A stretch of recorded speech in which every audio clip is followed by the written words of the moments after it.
Morning everyone. Just got back from a ride. It's a beautiful day. Actually a bit cloudy, a little bit chilly. And last night on the internet I saw a funny post that was about the different things people are doing around the world to keep themselves safe. All sorts of masks, all sorts of stuff going on, which of course I think a lot of it's a little bit crazy.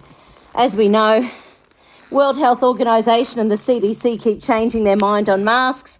They keep changing their mind on whether or not this is the most dangerous cold flu bug ever. Just keep in mind, every year around the world, 660,000 people die, up to 660,000 people die of the flu every year.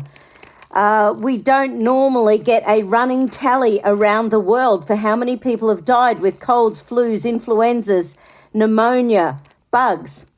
One of the things Professor Dolores Carl from Ireland said a few weeks ago was that there are some flu vaccines where the swine flu, H1N1 particularly, is grown on dog placenta.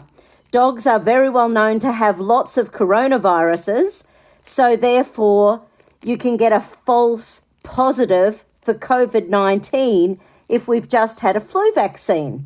So, and now, once again, I am not saying that COVID-19 isn't a nasty bug. I'm not saying it's not contagious. I'm just saying we just need to have a little bit of perspective. Yes, there are many, many people dying, but this year, have people actually died of pneumonia or colds or flu or normal influenza? Or is everyone simply being listed as being COVID-19 if they have the coronavirus when they die? I know, and I know this is really unpopular because it is an awful disease. People have lost their loved ones, and that is breaking everyone's heart around the world, seeing these numbers go up every day. But there is a big agenda, as you know, by World Health Organization and Bill Gates. They have called 2020 to 2030 the decade of vaccines. There's your agenda. They want us to be fearful. They want us to want this vaccine. Now, here in Australia, I know we're nowhere near anything else in the world, but Victoria has been cut off from the rest of Australia again. So as of midnight last night, I think, no one can travel anywhere again. 30 suburbs of Melbourne, total lockdown again. So now if you imagine everyone's thinking 2 years for a vaccine, if indeed they ever create it, because RNA vaccines are not easy vaccines. They've been trying ever since SARS-1. So what's the likelihood they're going to get a SARS-2 vaccine? Anyway, I'm sure they will because they're doing shortcuts everywhere.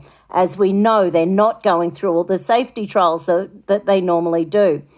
So it's going to be an interesting time because if, you think 6 weeks, a month and a half, this started at the beginning of the year, supposedly billions and billions and billions of dollars are being spent on vaccines around the world. So what does that mean? Are we going to get a safe vaccine? I suspect not. Are we going to get something that's tried and tested and accurate? I suspect not. Dr. Fauci said he'd be happy if it was 75% perspective. But if 80 to 90% of people are getting this without any symptoms, doesn't that mean they're getting at least some level of immunity? There's 3 different types of antibodies, and they don't know which ones give herd immunity. Quite often it ends up becoming another form of immunity in the body, say through the T cells or something. So there's very specific science. Once again, science is as science does.